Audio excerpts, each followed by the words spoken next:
Assalamualaikum warahmatullahi wabarakatuh. Bismillahirrahmanirrahim. Innal hamdalillah nahmaduhu wa nasta'inuhu wa nastaghfiruh. Wa na'udzu billahi ta'ala min shururi anfusina wa min sayyiati a'malina. May yahdihillahu fala mudilla lahu wa may yudlil fala hadiya lahu. Asyhadu an la ilaha illallah wahdahu la syarika lahu wa asyhadu anna Muhammadan abduhu wa rasuluh.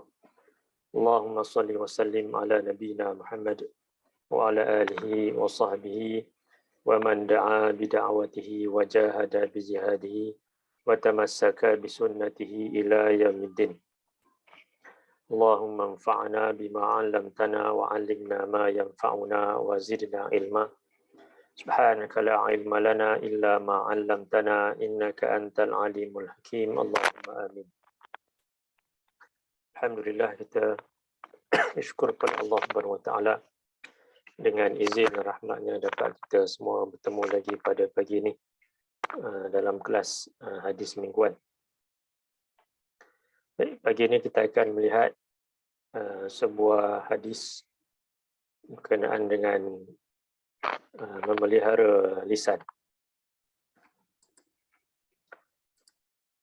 Kita lihat hadis ini.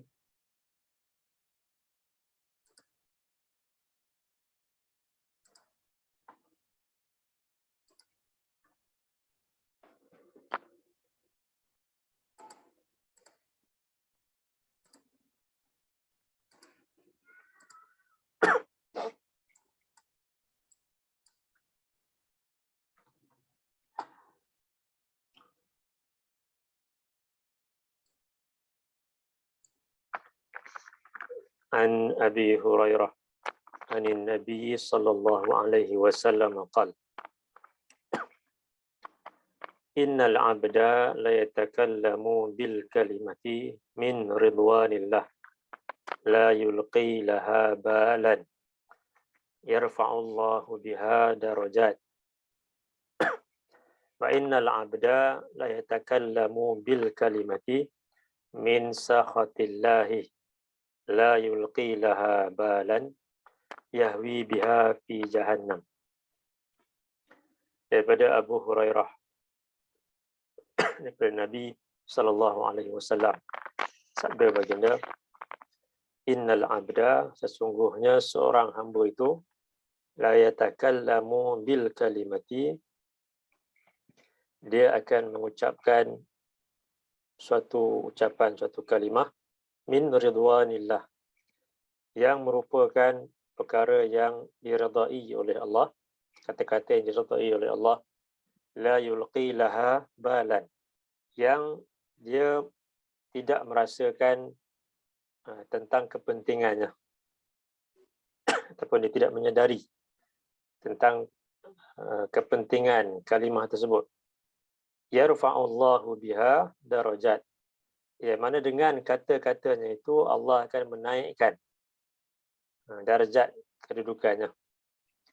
Wa innal abda la yatakallamu bil kalimati, dan sesungguhnya seorang hamba itu benar-benar dia akan berkata dengan suatu perkataan min sakhatillah, yang termasuk dalam kata-kata yang dibenci Allah. La yulqi laha balan, yang dia tidak memikirkan dengan mendalam tentang perkara tersebut, ataupun dia tidak menyadari tentang buruknya ucapan tersebut, yahwi biha fi jahannam, yang mana disebabkan itu dia dicampakkan masuk ke dalam neraka jahannam. Baik, dalam hadis ni Nabi menyebutkan tentang ada dua hamba Allah yang mana mengucapkan kata-kata. Kedua-duanya mengucapkan kata-kata yang mana mereka tidak menganggap sebagai suatu perkara yang besar. Mereka menganggap ini merupakan kata-kata yang biasa. Tetapi salah seorang, disebabkan kata-kata yang diucapkan itu, Allah menaikkan derajatnya di dalam syurga Manakala seorang lagi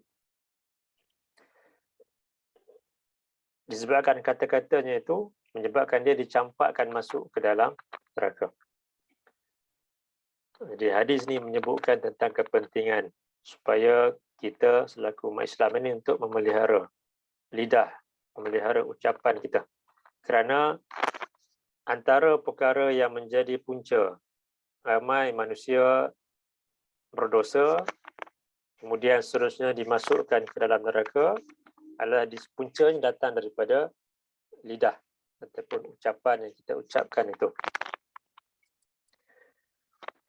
Lidah itu merupakan suatu nikmat yang besar. Kerana kalau kita lihat Allah menyebutkan dalam surah 55 ayat yang pertama,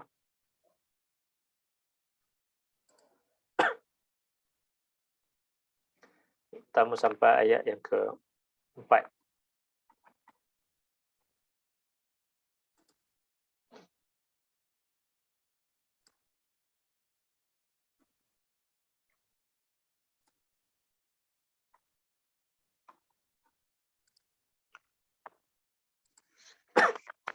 A'udzu billahi minasy syaithanir rajim. Bismillahirrahmanirrahim. Ar-Rahman 'allamal Qur'an. Khalaqal insan. 'allamahul bayan. Ar-Rahman. Allah itu adalah Tuhan yang Maha Pemurah, Maha melimpah-limpah rahmatnya. 'Allamal Qur'an. Dan antara tanda pemurahnya Allah itu adalah dia mengajarkan Al-Quran kepada manusia. Khalaqal insan. Dan tanda pemurahnya Allah itu, dia juga telah menciptakan manusia itu. 'Allamahul bayan. Dan tanda pemurahnya Allah itu, Maha Pemurahnya Allah itu, adalah dia mengajarkan kepada manusia al-bayan, iaitu kemampuan untuk bercakap, kemampuan untuk bertutur. Allah mengurniakan pelbagai nikmat kepada manusia, dan antara nikmat yang paling besar adalah Allah sesudah dia menciptakan manusia itu, 'allamahul bayan. Dia mengajarkan kepada mereka al-bayan, iaitu kemampuan untuk mereka boleh menggunakan lidah mereka untuk mereka boleh mengucapkan kata-kata. Jadi ini membezakan manusia dengan haiwan. Yang mana haiwan mungkin juga mempunyai lidah seperti manusia, tetapi mereka tak mampu untuk bertutur, untuk bercakap, yang mana percakapan mereka itu dipahami oleh makhluk yang lain. Berbeza dengan manusia, Allah menciptakan manusia, memberikan mereka lidah dan mengajarkan kepada mereka bagaimana untuk mengucapkan kata-kata. Jadi lidah itu merupakan suatu nikmat yang besar yang Allah kurniakan kepada manusia. Dalam satu lagi ayat dalam surah 90,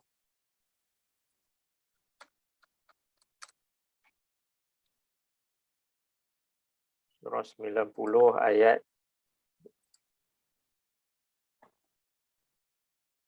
ke-8.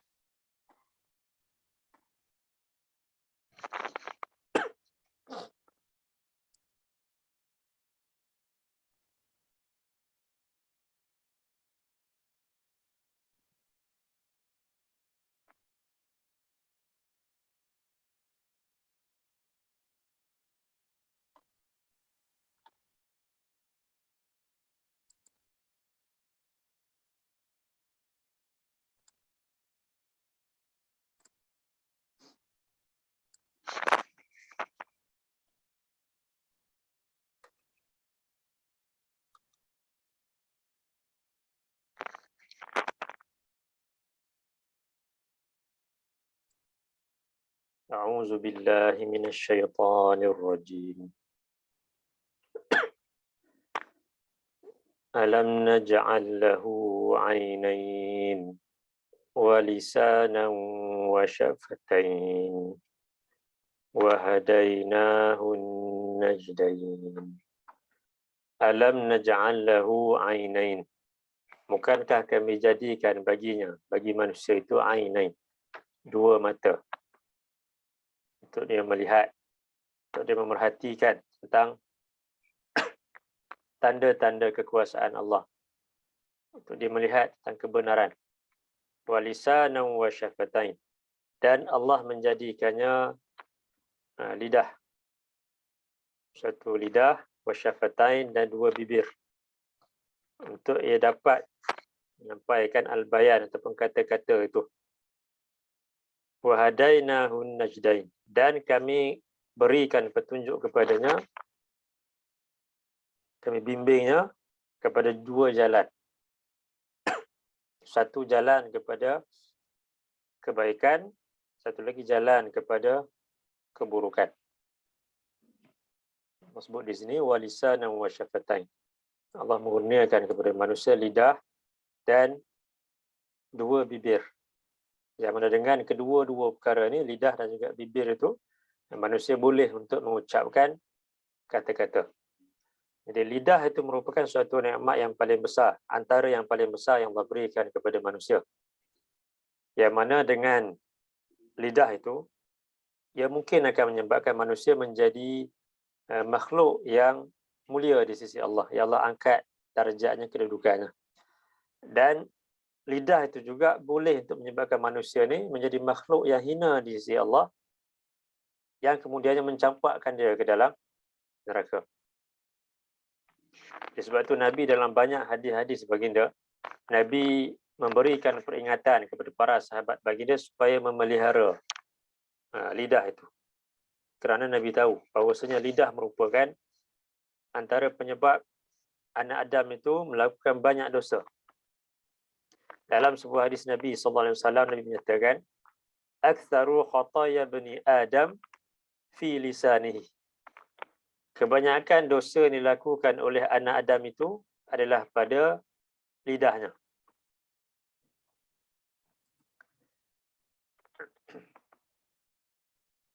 Dalam sebuah hadis daripada Sunan At-Tirmizi,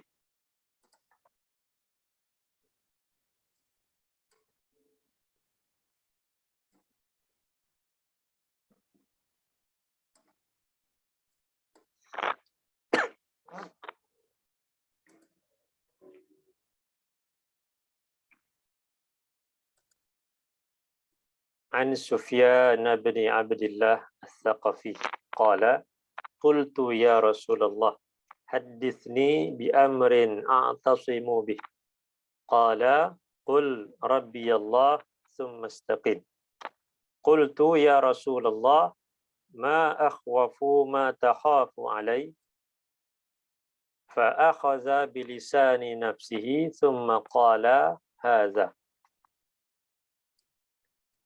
Daripada Sufyan bin Abdullah Al-Thaqafi, katanya, aku berkata, wahai Rasulullah, sampaikanlah kepada aku suatu perkara supaya aku dapat untuk berpegang teguh kepadanya. Qala, kemudian jawab baginda, qul, ucapkanlah, Rabbi Allah, Tuhanku adalah Allah, thumma istaqim, kemudian engkau tetapkanlah pendirian. Qultu, kemudian aku bertanya lagi, ya Rasulullah, wahai Rasulullah, ma akhwafu ma takhafu alai, apakah perkara yang paling engkau takuti ke atasku? Fa akhaza bilisani nafsihi thumma qala. Baginda lalu memegang lidah baginda, kemudian mengatakan ini. Jadi hadis ini daripada Sufyan bin Abdullah Al-Thaqafi. Yang pertamanya beliau bertanya tentang satu perkara kepada Nabi yang beliau perlu untuk berpegang teguh kepadanya. Kemudian Nabi nyatakan, ucapkanlah Allah. Dalam mata yang lain disebutkan, qul amantu billah, ucapkanlah aku beriman kepada Allah. Ataupun di sini ucapkanlah Tuhanku adalah Allah, summa istaqim. Kemudian tetaplah pendirian. Berterusanlah berada di atas keimanan tersebut. Kemudian satu lagi, beliau bertanya kepada Nabi tentang perkara yang paling Nabi takuti daripada dirinya. Nabi memegang lidah baginda, lalu Nabi menyatakan, ini iaitu lidah. Lidah ataupun lisan ini perkara yang paling Nabi takuti daripada sahabat baginda.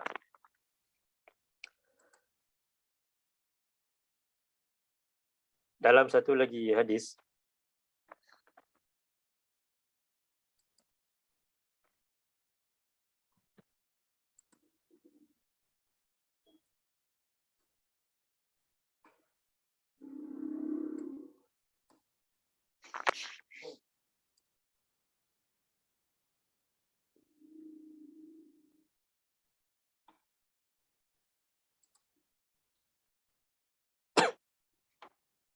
an Abi Hurairah sami'a Rasulullah sallallahu alaihi wasallam yaqul innal abda la yatakallamu bil kalimati ma yatabayyanu fiha yazillu biha fin nari ab'ada mimma bainal masyriq.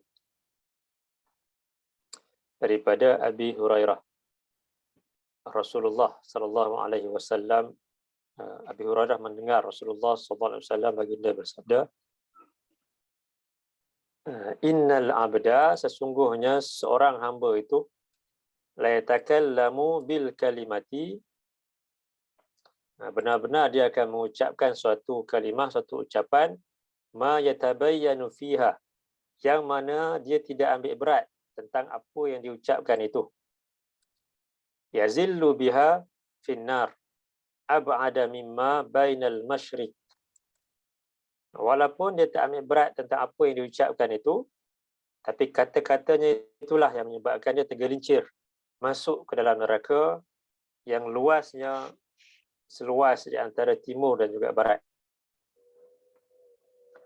Di hadis ini lebih kurang dengan hadis yang utama yang kita baca tadi, yang mana Nabi nyatakan sesungguhnya seorang hamba itu dia akan mengucapkan kata-kata ucapan yang dia tak anggap sebagai ucapan yang berat, yang besar, ataupun yang ada kesan yang mendalam kepada dirinya. Sedangkan kata-katanya itu akan menyebabkan dia dicampakkan masuk ke dalam neraka yang luasnya seluas di antara timur dan juga barat.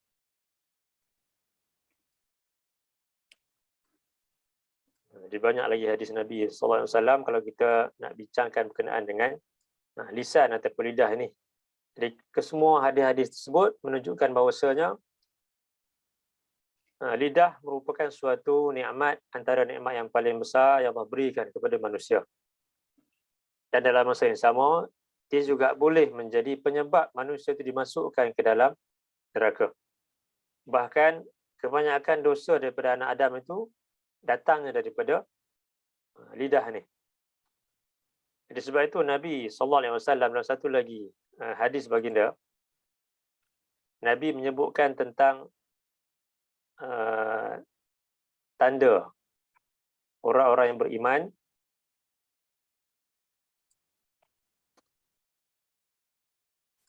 ataupun tanda bagi seorang Muslim yang sebenar-benarnya.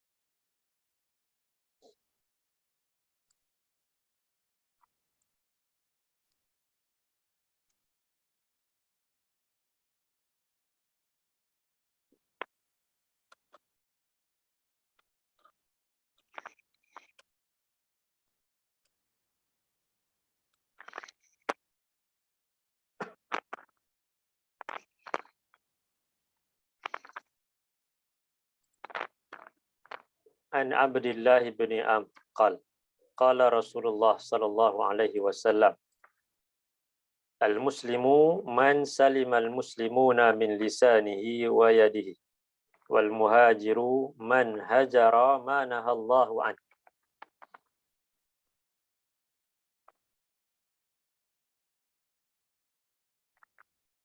daripada Abdullah bin Amr, katanya Rasulullah sallallahu alaihi wasallam bersabda, al-muslimu, seorang muslim itu, man salimal muslimuna, adalah sesiapa yang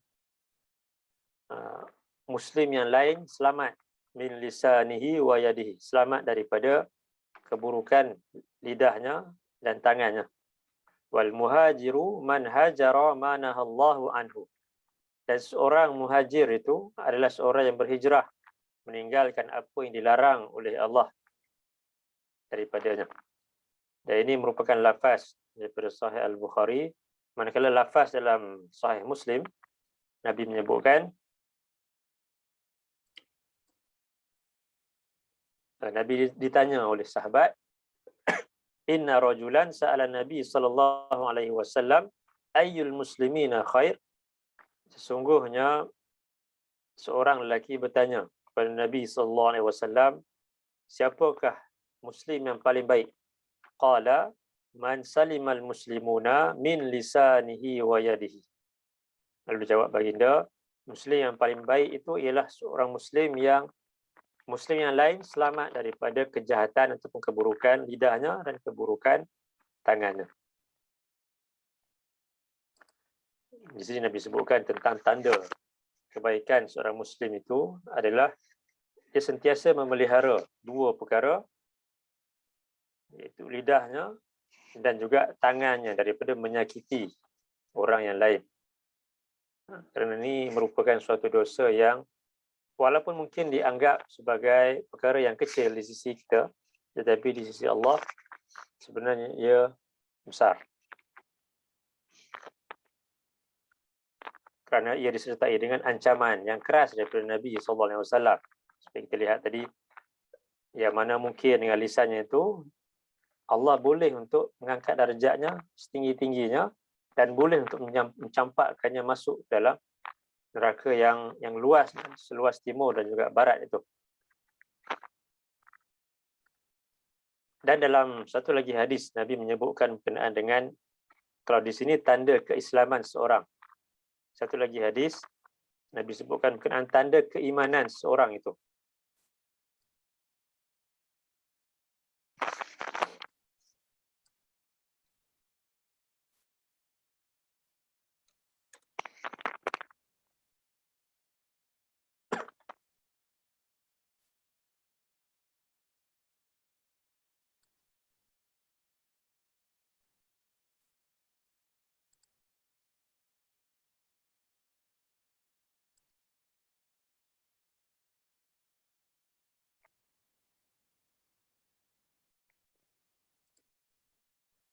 An Abi Hurairah radhiyallahu an, anin Nabi sallallahu alaihi wasallam qala, man kana yu'minu billah wal yawmil akhir falyaqul khairan aw liyasmut. Daripada Abu Hurairah radhiyallahu an, daripada Nabi sallallahu alaihi wasallam, sabda baginda, man kana yu'minu billahi wal yawmil akhir, siapa yang beriman kepada Allah dan kepada hari akhirat, falyaqul khairan, maka hendaklah dia mengucapkan kata-kata yang baik, aw liyasmut, ataupun hendaklah dia diam. Dalam hadis ini Nabi sebutkan tentang tanda keimanan seseorang kepada Allah dan kepada hari akhirat adalah hendaklah dia mengucapkan kata-kata yang baik. Dan kalaulah tak ada ucapan yang baik yang boleh untuk dia ucapkan, maka dia cuma ada satu lagi pilihan saja, aw liyasmut, ataupun hendaklah dia diam. Kerana kalau tak mampu kita ni nak mengucap kata-kata yang baik, janganlah sampai kita ni mengucapkan kata-kata yang mengandungi dosa yang menyebabkan kita dimasukkan ke dalam neraka. Lebih baik kita mendiamkan diri apabila tak ada kata-kata baik yang mampu untuk kita ucapkan.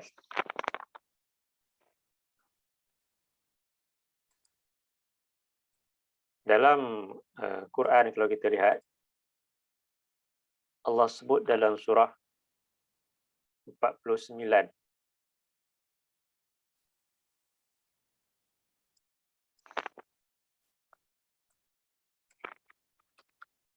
ayat yang ke-6.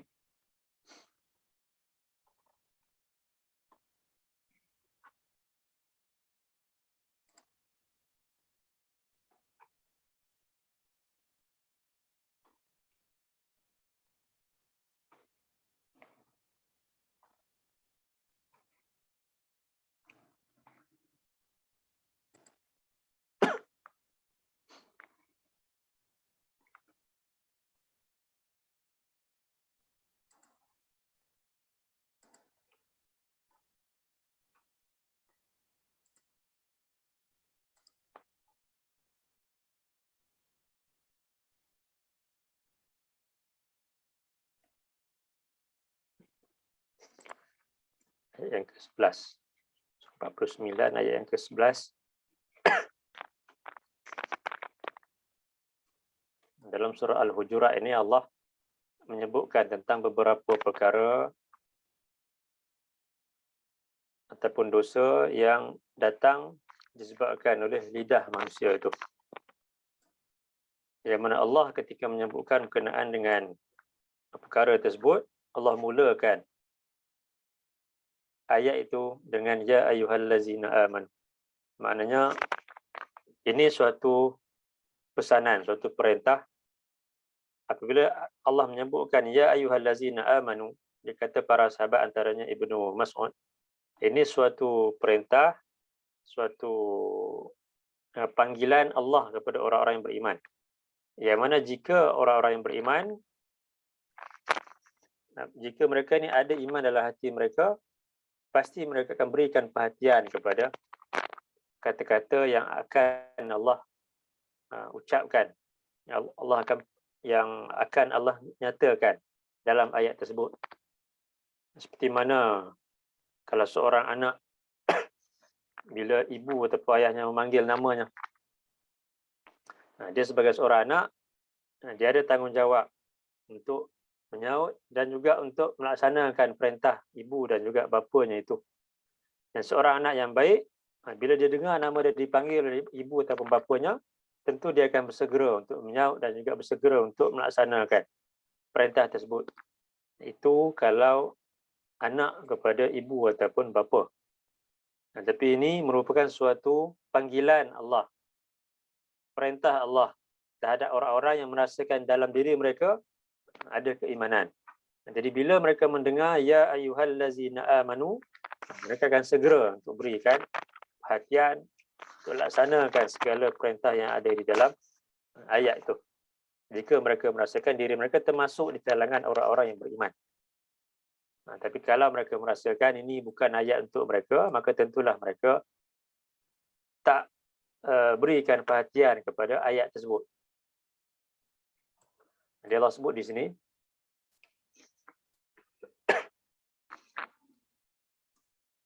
A'udzu billahi minasy syaithanir rajim.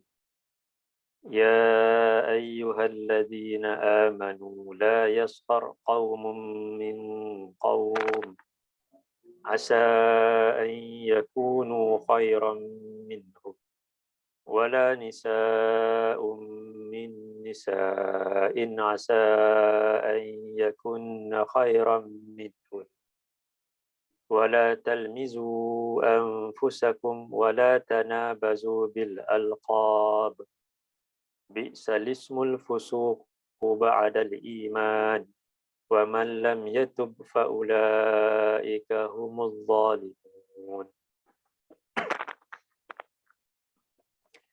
يا أيها الذين آمنوا وهاي orang-orang yang beriman لا يسخر قوم من قوم janganlah suatu kaum di antara kamu mencela atau merendah-rendahkan suatu kaum yang lain. Ayyakunu khairan minhum. Boleh jadi mereka yang dicela, yang direndah-rendahkan itu adalah lebih baik daripada mereka, daripada orang yang mencela dan juga merendah-rendahkan itu.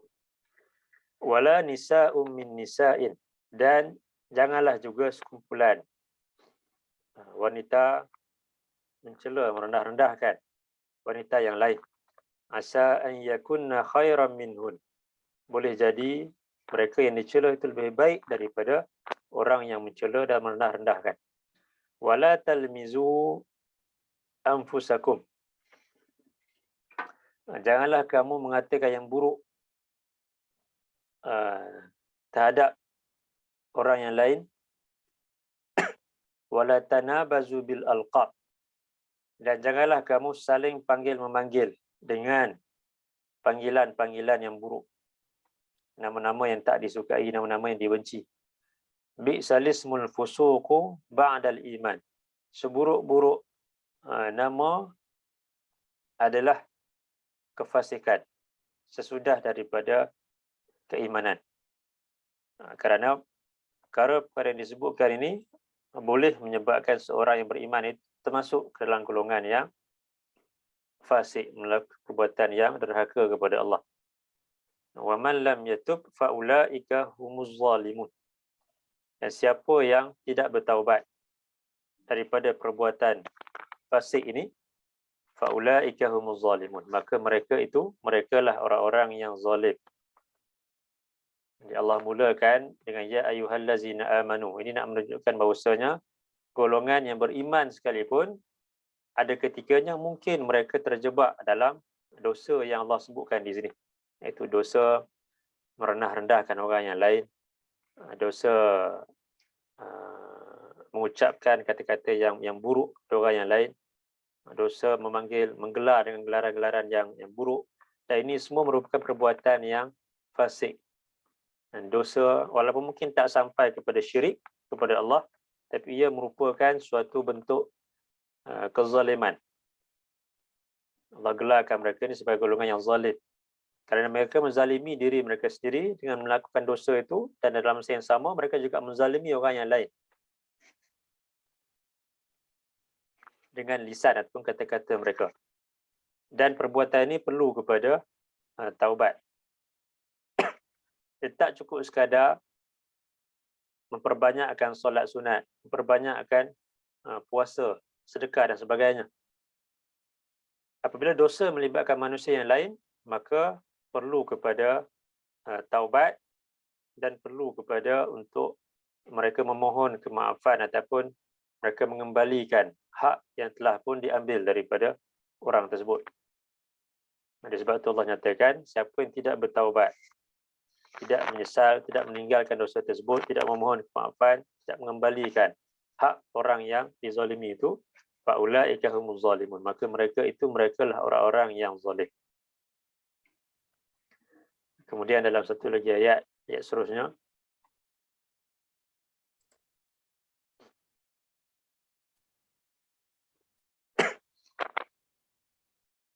ya ayyuhalladzina amanu ijtanibu katsiran minadh-dhann inna ba'dadh-dhanni its wala tajassasu wala yaghtab ba'dukum ba'dha ayuhibbu ahadukum an ya'kula lahma akhihi maitan fakarihtumuh wattaqullah innallaha tawwabur rahim. Ya ayyuhallazina amanu. Jadi ini pun sama, Allah mulakan dengan panggilan, perintah kepada orang yang beriman. Ya ayyuhallazina amanu ijtanibu katsiran minadh-dhann. Jauhilah kamu semua kebanyakan daripada sangkaan. Inna ba'dadh-dhanni sesungguhnya sebahagian daripada sangkaan itu, sangkaan yang buruk ataupun su'uzzan itu, ismun, ia adalah merupakan suatu bentuk dosa. Wala tajassasu, dan janganlah kamu mengintip-intip, mencari-cari kesalahan orang yang lain. Wala yaghtab ba'dukum ba'dha, dan janganlah kamu mengumpat sebahagian kamu atas sebahagian yang lain. Ayuhibbu ahadukum an ya'kula lahma akhihi maitan fakarihtumuh. Sukakah seorang di kalangan kamu untuk kamu makan daging saudaranya yang telah mati? Fakarihtumuh, maka tentulah kamu bencikan perkara tersebut, kamu takkan lakukan. Jadi sebagaimana kamu takkan memakan daging mayat saudara kamu, maka begitulah juga. Kamu janganlah mengintip-ngintip, kamu janganlah mengumpat tentang mereka.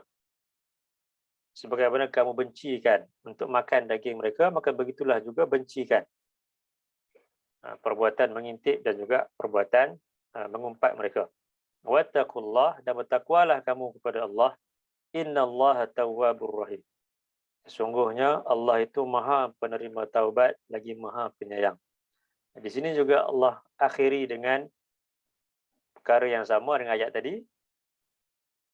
Kalau dalam ayat sebelumnya Allah nyatakan wa man lam yatub, siapa yang tidak bertaubat, fa ulaika humuz zalimun. Di sini Allah nyatakan innallaha tawwabun, sesungguhnya Allah itu Maha penerima taubat kepada siapa yang bertaubat terhadap dosa ini, rahimun, lagi Maha penyayang kepada orang-orang yang beriman.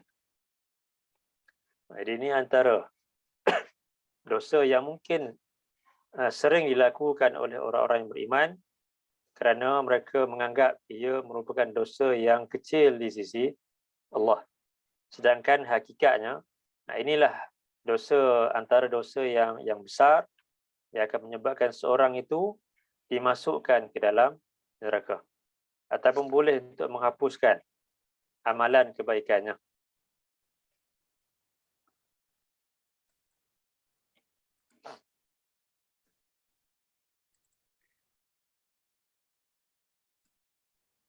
Dalam surah 24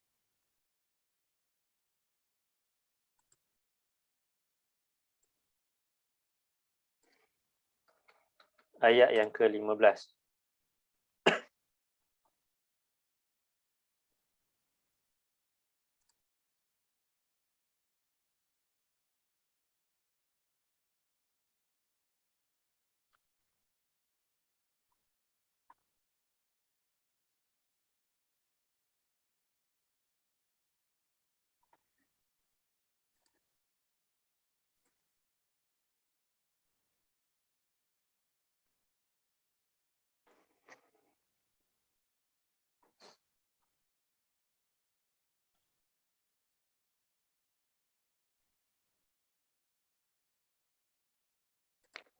A'udzu billahi minasyaitonir rajim.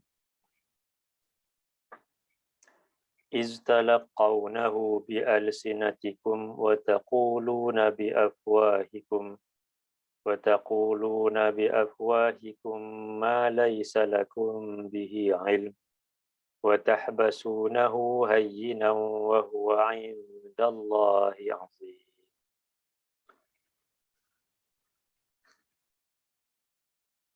إذ تلقونه بألسنتكم وتقولون بأفواهكم ما ليس لكم به علم.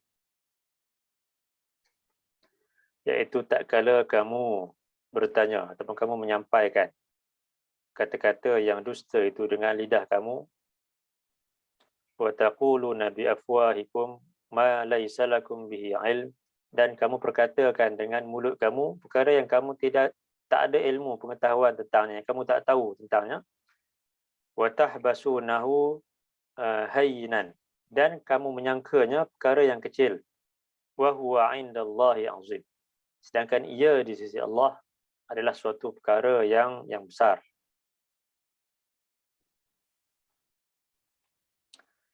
Jadi ayat ini turun berkenaan dengan kisah fitnah yang menimpa Sayyidatina Aisyah, iaitu dia dituhmah dengan berita yang palsu, iaitu kononnya dia melakukan perkara yang buruk dengan seorang sahabat Nabi, iaitu Safwan. Jadi turun ayat ini, Allah nyatakan, Allah membela kemuliaan Sayyidatina Aisyah, dan Allah menyatakan tentang betapa buruknya dosa menuduh seorang yang lain tentang perkara yang dia tak lakukan. Dan kemudian di samping menuduh itu, juga ada golongan lain yang menyampaikan berita-berita tersebut, sedangkan belum lagi diketahui tentang kebenaran berita itu. Sedangkan bagi seorang yang beriman, apabila mereka mendengar suatu berita yang buruk berkenaan dengan saudara mukmin yang lain, pendirian dia mestilah tak tawakuf, iaitu dia tak percaya kepada berita tersebut, melainkan jika ada bukti yang jelas yang membenarkan kata-kata tersebut atau berita tersebut. Sebab itu Allah nyatakan dalam ayat seterusnya, walaula iz sami'tumuhu qultum ma yakunu lana an natakallama bihaza subhanaka hadza buhtanun azim. Sepatutnya apabila kamu semua mendengar tentang suatu berita yang buruk berkenaan dengan saudara mukmin kamu, qultum ma yakunu lana an natakallama bihaza, ucapkanlah, tidaklah patut, tak layak ataupun tak patut kami ini nak mengucapkan perkara yang sedemikian ini, iaitu kata-kata yang buruk berkenaan dengan saudara mukmin yang lain.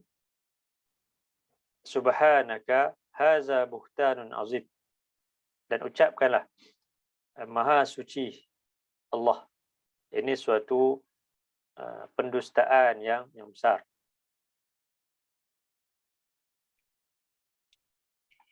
Jadi ayat ini walaupun turun berkenaan dengan kisah Sayyidatina Aisyah, tapi ia pengajaran untuk kita semua. Dan ini berterusan sampai akhir zaman nanti.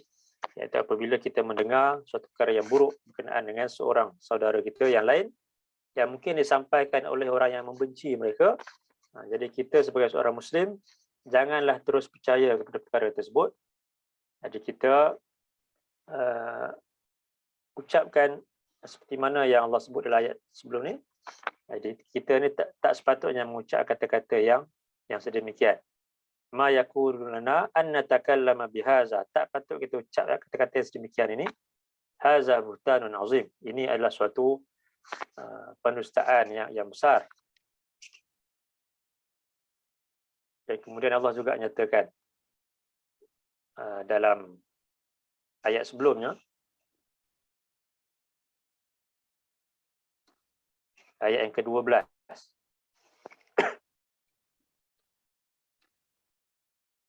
laula id sami'tumuhu dhannal mu'minuna wal mu'minatu bi anfusihim khaira wa qalu hadza ifkum mubin.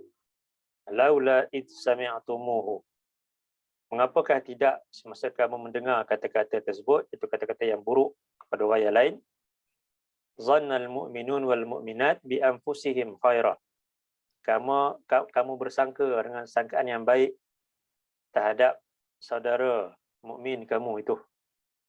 Wa qalu hadza ifkum mubin, dan kamu ucapkan ini adalah suatu tuduhan yang jelas nyata. Coba nyatakan di sini, sepatutnya sikap orang-orang yang beriman apabila mendengar suatu berita, mereka sangka baik dahulu terhadap saudara mukmin yang lain. Kemudian mereka mencari tentang kebenaran berita tersebut. Dan sangka baik itu, walaupun mungkin orang yang diceritakan itu mungkin benar-benar melakukan, tapi lebih baik kita sangka baik dahulu sebelum ada bukti yang jelas berkenaan apa yang dilakukan. Kerana jika kita tersilap dalam bersangka baik itu lebih baik daripada kita tersilap dalam kita bersangka buruk kepada orang yang lain. Jadi ini antara adab-adab yang Allah ajarkan kepada kita tentang bagaimana sikap kita kepada saudara Muslim kita yang lain. Iaitu kita memelihara lidah kita, dan kemudian kita tidak cepat dalam kita menghukum orang yang lain, dan kemudian kita mencari kebenaran tentang suatu perkara sebelum kita percaya kepada suatu berita tentang saudara Muslim kita yang lain. Dan kemudian jika perkara yang kita dengari itu tidak melibatkan, tak bersangkut paut dengan kita, lebih baik kita tinggalkan perkara tersebut. Kerana Nabi sebutkan dalam sebuah hadis, inna min husni islamil mar'i tarkuhu ma la ya'nihi. Sesungguhnya di antara baiknya Islam seorang itu adalah dia meninggalkan perkara yang tidak memberikan apa-apa manfaat kepada dirinya. Ada sebab tu bila kita baca ayat-ayat berkenaan dengan dosa terhadap Muslim yang lain ataupun adab kita dengan Muslim yang lain, jadi Allah dah menyatakan dengan jelas dalam Quran. Begitu juga Nabi nyatakan dengan jelas dalam hadis-hadis baginda tentang bagaimana ada dua perkara yang menyebabkan dosa itu dilakukan oleh, banyak dosa itu dilakukan oleh kaum muslimin, iaitu dosa yang datang daripada lidah, yang pertama. Yang keduanya yang datang daripada tangan. Satu lagi dalam hadis yang lain disebutkan datang daripada kemaluan. Ini tiga perkara yang banyak mendatangkan dosa kepada kaum muslimin. Dan di antara dosa lidah itu juga adalah apabila seorang itu, di samping yang pertama tadi, mengucapkan kata-kata yang buruk terhadap saudara muslim yang lain. Yang kedua adalah bercakap tanpa ilmu. Bercakap berkenaan dengan agama tetapi tidak didasarkan daripada ilmu yang benar. Allah menyebutkan dalam surah 17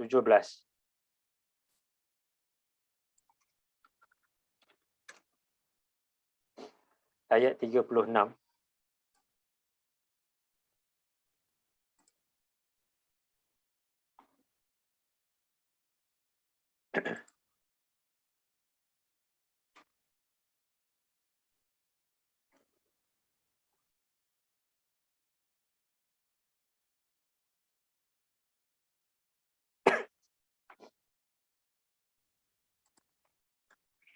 A'udzu billahi minasyaitonir rajim.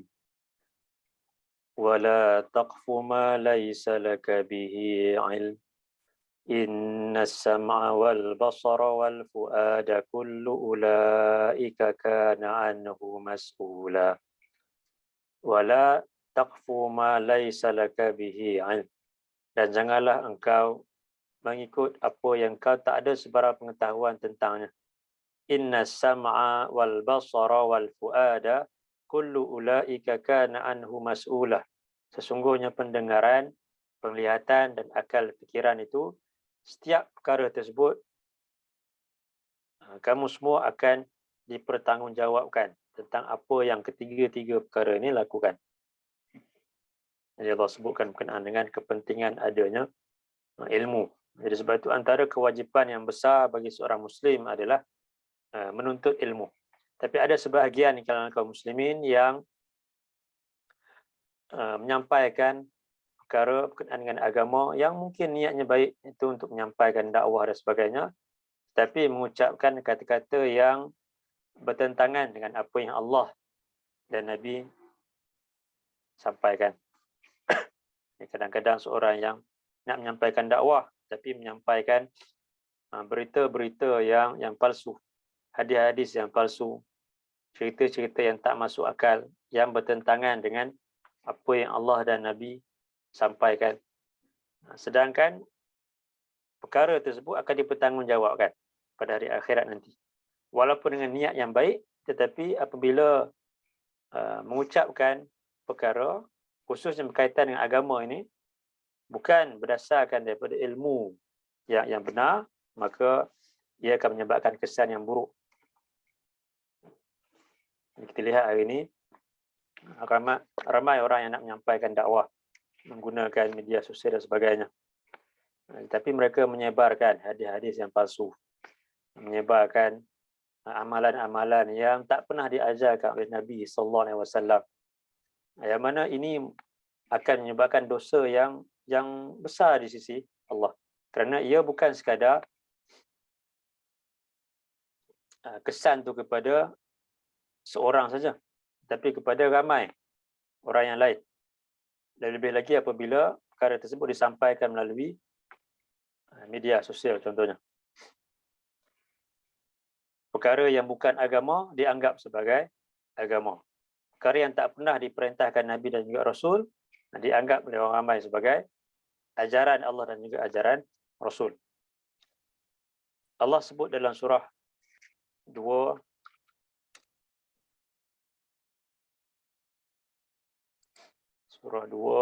ayat yang ke-78.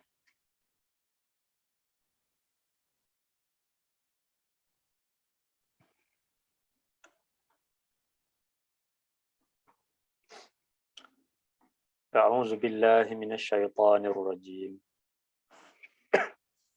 ومنهم أميون لا يعلمون الكتاب إلا أماني وإن هم إلا يظنون فويل للذين يكتبون الكتاب بأيديهم ثم يقولون هذا من عند الله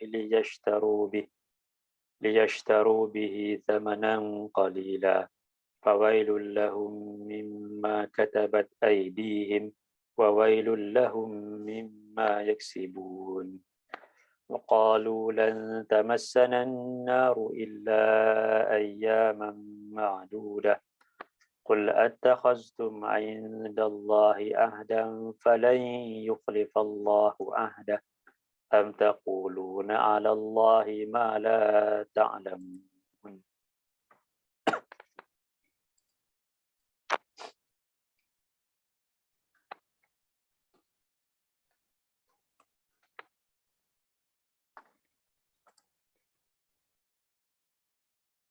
Wa minhum ummiyun la ya'lamunal kitab.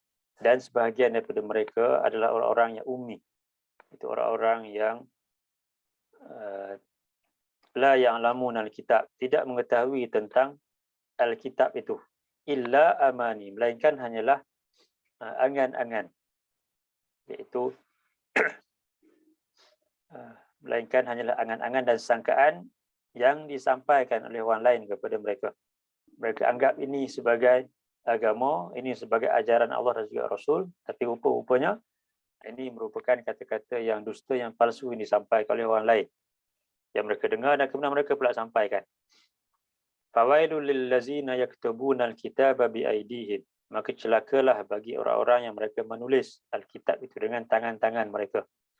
Summa yaquluna hadza min indillah, kemudian mereka mengatakan ini adalah apa yang datang dari sisi Allah. Liyashtaru bihi thamanan qalilan, kerana mereka hendak menjualnya dengan harga yang sedikit untuk mendapatkan habuan dunia. Fawailul lahum mimma katabat aydihim, maka celakalah bagi mereka disebabkan apa yang mereka tulis dengan tangan-tangan mereka itu.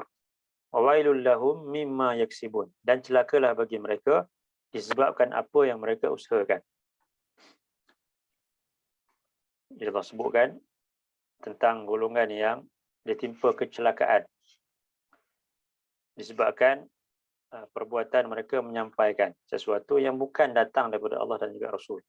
Tapi perbuatan mereka di samping menyampaikan dengan kata-kata, mereka menulis dengan tangan-tangan mereka.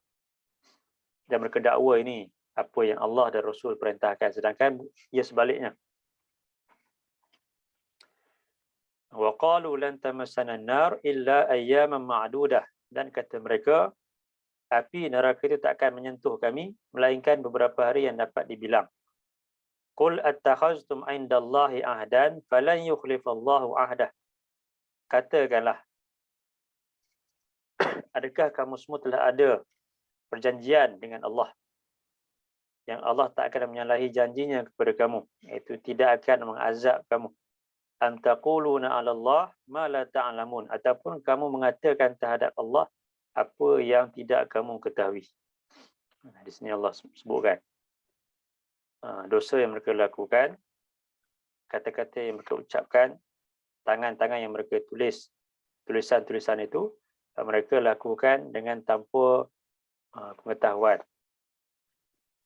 Hanya ikut-ikutan, hanya dengar daripada orang yang lain, hanya berdasarkan tulisan orang yang lain, jadi mereka sampaikan. Walaupun sebahagiannya dengan niat yang baik menyampaikan dakwah, tetapi disampaikan bukan berdasarkan daripada ilmu pengetahuan, maka ia berkemungkinan membawa kemudaratan, keburukan kepada bukan sekadar dirinya tetapi juga kepada orang yang lain. Jadi sebab itu pentingnya untuk seorang itu mempelajari ilmu, mempelajari Al-Quran ini, mempelajari hadis-hadis Nabi sallallahu alaihi wasallam supaya setiap yang mereka sampaikan, yang mereka ucapkan, yang mereka tulis ianya tidak bertentangan dengan apa yang Allah dan Nabi sampaikan. Kerana antara perkara yang syaitan suka adalah untuk kita mengucapkan perkara-perkara yang kita tak tahu dan kita kaitkan ia dengan Allah dan juga Rasul. Allah sebut dalam surah 2 juga, ayat 169.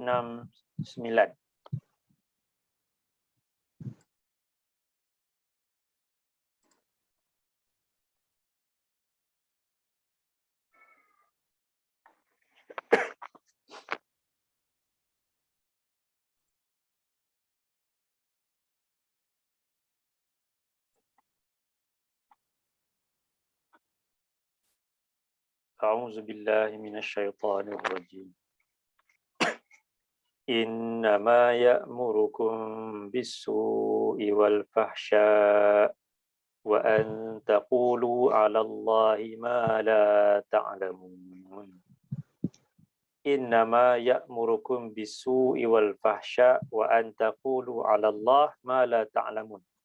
Dalam ayat sebelumnya Allah nyatakan, ya ayuhan nas kulu mimma fil ardi halalan tayyibah. Wahai sekalian manusia, makanlah kamu daripada apa yang baik,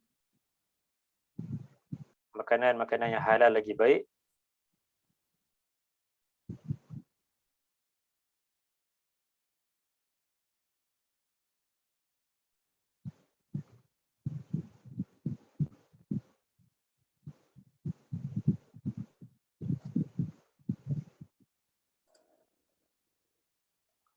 Allah sebut di sini, wala tattabi'u khutuwati syaitan.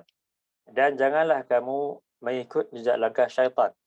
Innahu lakum aduwwum mubin. Sesungguhnya syaitan itu bagi kamu adalah musuh yang jelas nyata. Innama ya'murukum bis-su'i wal fahsya'. Sesungguhnya tidak lain, syaitan itu menyuruh kamu untuk melakukan perkara yang buruk dan juga yang keji. Wa an taqulu 'ala Allah ma la ta'lamun. Dan dia menyuruh kamu mengatakan terhadap Allah apa yang tidak kamu ketahui. Ini Allah sebutkan berkenaan dengan antara perkara yang syaitan cuba untuk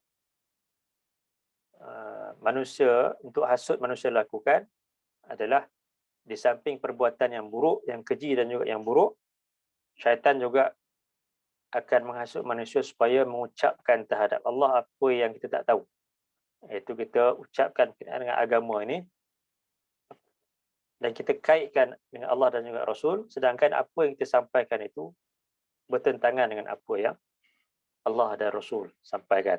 Contohnya seperti menyebarkan hadis-hadis yang palsu dan sebagainya. Jadi ini merupakan godaan daripada syaitan, walaupun mungkin niat seorang itu adalah dengan niat yang baik. Dan kemudian ketiganya,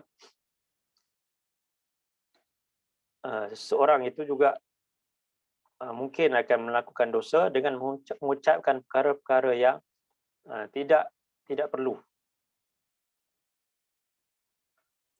Kita sebut tadi sebuah hadis berkenaan dengan antara tanda kebaikan Islam seseorang itu.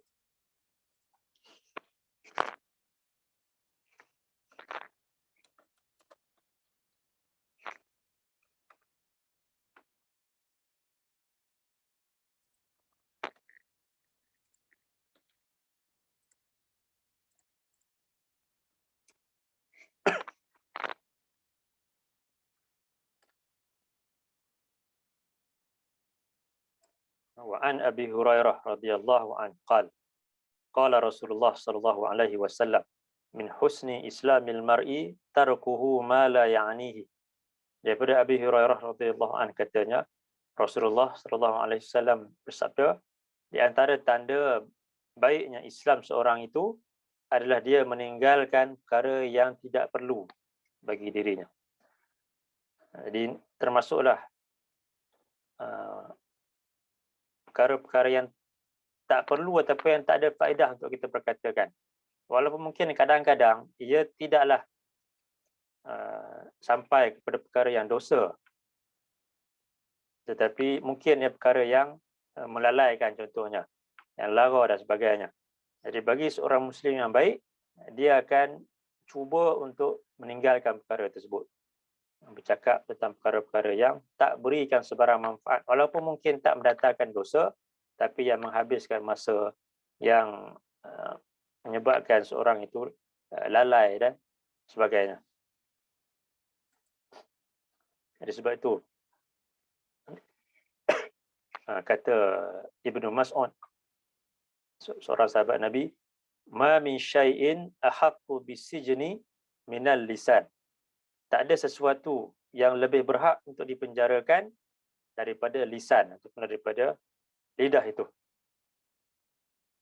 Tak ada sesuatu yang berhak untuk dipenjarakan lebih daripada lisan ataupun lidah, kerana ia berupaya untuk mendatangkan dosa kepada pengucapnya, orang yang memperkatakan suatu perkara, atau mungkin juga boleh menyebabkan dia menyampaikan perkara-perkara yang bertentangan dengan apa yang Allah dan Nabi perintahkan. Tapi yang paling kurang mungkin dia akan mengucapkan kata-kata yang tak berikan sebarang manfaat buat dirinya. Baik. Jadi itu antara perkara yang mungkin memberikan kesan yang buruk kepada seseorang, iaitu dosa yang datang daripada lidahnya. Jadi hari ini kita lihat berkenaan dengan memelihara lisan, yang mana dalam hadis yang utama tadi kita lihat berkenaan dengan Nabi memberikan peringatan bahawasanya seseorang hamba itu dia benar-benar mengucapkan suatu kalimah yang diredai oleh Allah, yang dia tak menganggapnya sebagai perkara yang besar, tetapi disebabkan itu Allah mengangkat darjatnya. Dan seorang hamba itu ada yang mengucapkan kata-kata yang mengandungi kemurkaan Allah di dalamnya, yang dia tak anggap sebagai kata-kata yang berat, yang besar, tetapi ia menyebabkan dia dicampakkan masuk ke dalam neraka. Itu antaranya, yang pertama, apabila seorang itu mengucapkan kata-kata yang mengandungi dosa terhadap orang yang lain, mengumpat, fitnah dan sebagainya. Dan keduanya, menyampaikan sesuatu dan mengaitkan dengan Allah dan juga Rasul, sedangkan ia bukan apa yang Allah dan Rasul perintahkan, seperti hadis palsu dan sebagainya. Kemudian ketiganya, mengucapkan perkara-perkara yang tak berikan sebarang manfaat kepada dirinya, walaupun mungkin tak sampai kepada tahap dosa itu. Baik. Jadi mudah-mudahan dapat kita ambil manfaat daripada hadis yang kita baca ni. Dan insya-Allah kita akan bertemu lagi kelas akan datang. Baik, sebelum kita akhiri, ada apa-apa?